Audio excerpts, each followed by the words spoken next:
कि मृत्यु के बाद आत्मा को सब समझ में आता है या वह सुप्त अवस्था में होती है। जैसे परिजनों का रोना, शरीर का जलना, अपने प्राय का होना, क्या ये सब आत्मा समझती है?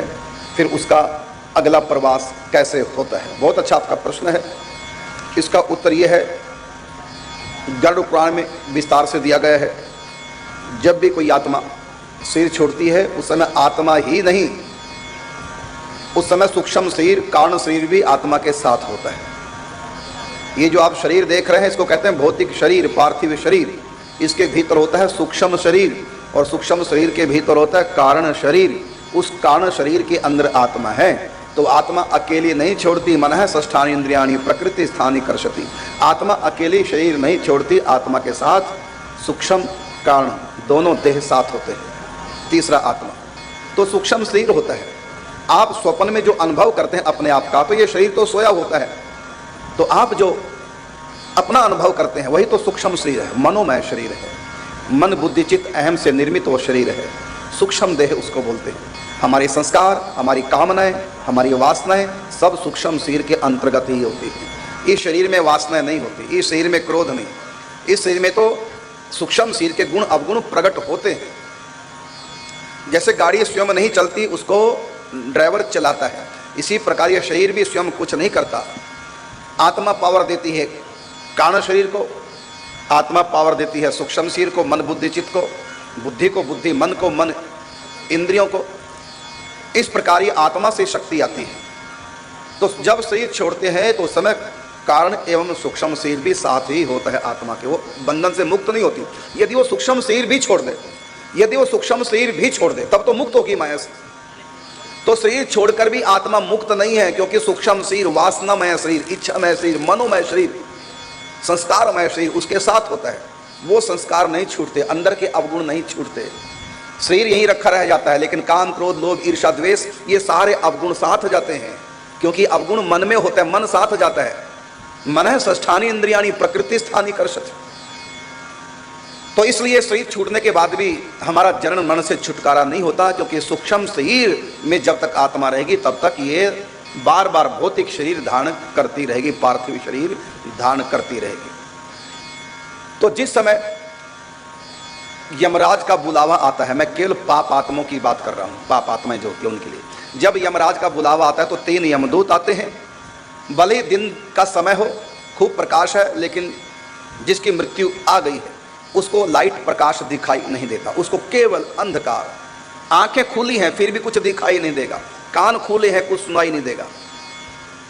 मक्खी भी मुख पे बैठ जाए तो हटा नहीं सकता है। तो मृत्यु के समय उसको केवल अंधकार दिखाई देगा, काल रात्रि महारात्रि। उस अंधकार में उसको उसी क्षण बाद 3 यमदूत दिखाई देते, काले काले भयानक। उनको देखकर कई बार मल मूत्र तक त्याग देता व्यक्ति, डर के मारे घबरा जाता है। उस समय वो हमारी बात जरूर याद करेगा। क्या? जब भी हमने मरने के बाद क्या होता है ये बताया तो हर व्यक्ति सोचता किसने देखा मरने के बाद। जो ही उसके सामने 3 यमदूत आएंगे उस समय फिर हमारी बात याद करेगा, संत तो ठीक कह रहे थे, यमदूत आते हैं और मैं सोचता था किसने देखा मरने के बाद, कर लो पाप, किसने देखा। ये तो सचमुच में सच बात निकली, 3 यमदूत आ गए। फिर उसके ऊपर यम पाश डालते हैं, उसे सूक्ष्म शरीर, कारण शरीर के अंदर आत्मा तीनों को बाहर निकालते हैं एक ही साथ। उसी का नाम है सूक्ष्म शरीर, कारण शरीर, उसके भीतर आत्मा। उसके तुरंत बाद उसको संयमनीपुरी, नरक की राजधानी संयमनीपुरी, वहां ले जाया जाता है। वहां उसकी हाजिरी लगती है, हाँ यही व्यक्ति है। उसके बाद फिर उसको वापस उसी घर में तुरंत ले आते हैं, उसी समय ले आते हैं। गया, हाजिरी लगी, वापस यहीं आया। वो सूक्ष्म शरीर में है, वो देखता है, सुनता है, लेकिन छू नहीं सकता, बोल नहीं सकता।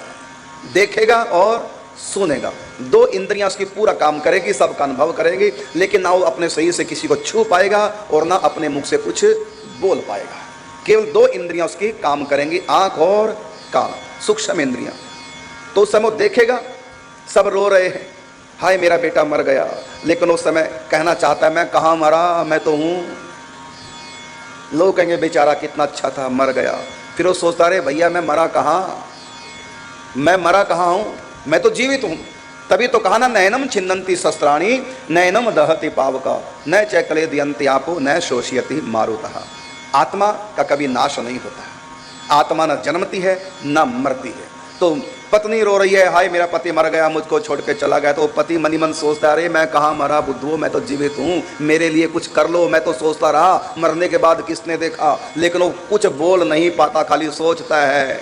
यहाँ तक कि अपने शरीर में वापस आने की सोचता है। उस शरीर से जिसको छोड़ा उससे उसकी ममता होती है, वो उस शरीर में आना चाहता है लेकिन आ नहीं पाता, क्योंकि यम पाश में बंधा हुआ है, परेशान। उस समय उसकी अर्थी जब चलती है उसके साथ साथ चलता है, अपने शरीर को वो जलता हुआ देखता है। उसके बाद जब उसकी अस्थियां हरिद्वार चली जाती हैं तब उसको कुछ शांति मिलती है, वो पूरी नहीं, कुछ शांति उसको प्राप्त होती है उस समय। जब वो अस्थियों के साथ भी जाता है, हरिद्वार भी चला जाता है वो आत्मा, फिर वापस आते हैं, फिर वो घर आता है। या 12 दिन तक वो घर में ही आत्मा रहती है, 13वें दिन यहाँ से आत्मा जाती है। इसलिए उस घर को का अन्न अपवित्र माना गया है, इसलिए उस घर में कुछ खाते नहीं हैं। और उसका असर पूरे परिवार पे होता है, ब्लड में भी होता है। जो ब्लड था उसका मैंने सही संस्कार किया, उस ब्लड से रिलेटेड जितने भी लोग हैं वो दोष उनके ब्लड में भी चला जाता है, इसलिए उस घर का नहीं खाते। तो 13वें दिन वो यहाँ से निकलता है। तो प्रतिदिन जो पिंड दान किए जाते हैं वो पिंड दान से एक शरीर बनता है अंगूठे के समान। जैसे 9 मास में यह शरीर निर्मित हुआ है माँ के गर्भ में, इसी प्रकार वो 12 दिन में पिंडदान जो करते हैं उससे उसका सूक्ष्म शरीर तैयार होता है। वो आंखों से दिखाई नहीं देता, उसका आकार अंगूठे के समान है। फिर वो कारण और सूक्ष्म शरीर सहित उसकी आत्मा उस शरीर में प्रवेश कर जाती है। उस शरीर के को धारण करके उसको प्रेत शरीर बोलते हैं, और आतिवाहिक देह भी उसका नाम है। उस शरीर से वो फिर जाएगा दोबारा से संयमनी पुरी, और यहाँ घर से वहां जाने में उसको 11 दिन लगते हैं वहां के हिसाब से, और यहां पर तब तक 11 महीने बीत जाते हैं।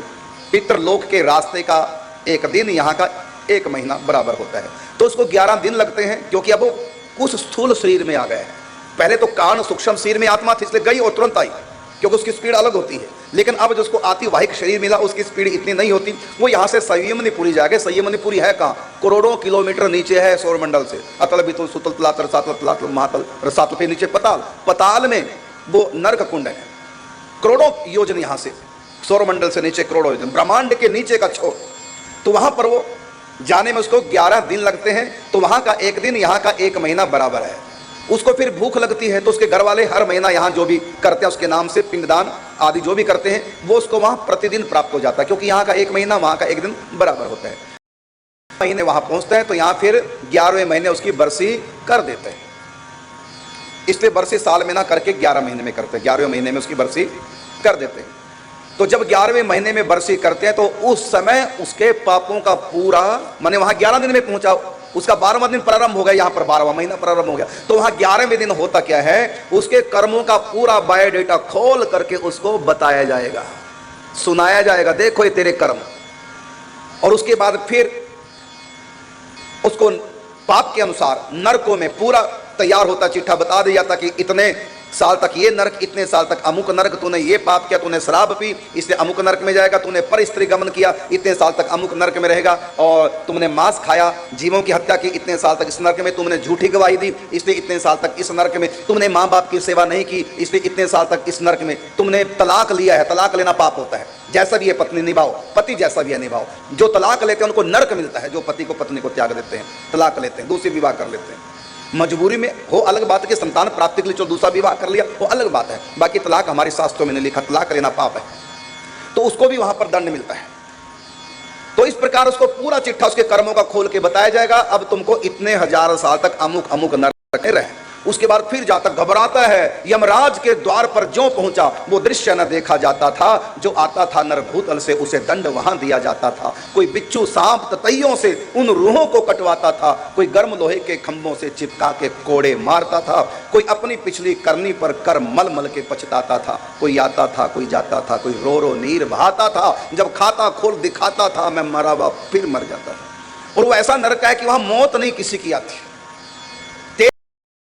सी में फफोले पड़ गए, चिल्ला रहा है, अंत में बेहोश हो गया। जब तक बेहोश नहीं होगा तब तक उबाला जाएगा। बेहोश हो गया, अब उसको निकाल दिया, निकालते ही धीरे धीरे उसको होश ठीक हो गया बिल्कुल। दोबारा फिर उसको तेल के कढ़ाई में तलेंगे, कब तक? जब तक वो बेहोश ना हो जाए। जब बेहोश होगा फिर बाहर निकालेंगे, धीरे धीरे फिर होश आ जाती है, शरीर फिर ठीक हो जाता है। फिर जितनी बार मतलब उसने जो जो पाप किया उसके अनुसार दोबारा दोबारा वहाँ किसी की मौत नहीं होती, क्योंकि वहाँ पर ये भौतिक शरीर नहीं है, वहाँ पर आतिवाहिक देह है, प्रेत शरीर है, उसकी मौत नहीं होती।